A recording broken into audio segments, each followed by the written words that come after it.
Rocket Power Get In Air ou Rocket Power La Glisse de l'Extrême en français est sorti en 2001 sur Game Boy Color, édité par THQ et développé par Tiertex Design Studio qui a fait nombre de jeux, mais pour se concentrer sur la Game Boy Color a surtout fait le Toy Story Racer ainsi que d'autres adaptations de séries ou de films à succès de l'époque. Vous vous en doutez, il s'agit de l'adaptation du dessin animé du même nom sorti en 99 et il s'agit d'ailleurs de la première adaptation de ce dessin animé et à ma grande surprise j'ai appris qu'il y avait eu une petite dizaine d'adaptations des Rocket Power, dont certains jeux très intéressants comme la version GBA dont j'espère pouvoir un jour vous parler. Ici, le jeu essaye d'adapter très fidèlement le concept même de la série, c'est-à-dire de jouer les héros de Rocket Power à travers différents sports de glisse. L'idée va donc être d'alterner des épreuves de surf, de snowboard, de BMX ou de roller et de valider ces épreuves en ayant un score minimum qui permet d'avoir un mot de passe. Une fois ceci fait, on va passer à une nouvelle épreuve et ainsi de suite jusqu'à ce qu'on les valide tous. Et c'est vraiment pas mal fait comme jeu, mais sincèrement, je veux dire, les graphismes et les animations des personnages sont très réussis, les musiques sans être trop incroyables sont plutôt cool, et tu sens que ça essaye de plutôt bien respecter l'univers des Rocket Power. Mais on se heurte rapidement à deux gros problèmes avec le jeu. Le premier, c'est que c'est en vrai assez répétitif, car on a un nombre de figures extrêmement limité, ce qui la fout un peu mal pour un jeu qui vous motive à en faire un maximum. Alors ok, ils essayent un peu de te donner une forme de liberté avec la possibilité de monter sur des tremplins ou de faire une sorte de course,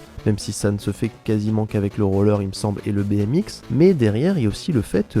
que le jeu se finit affreusement vite parce qu'il y a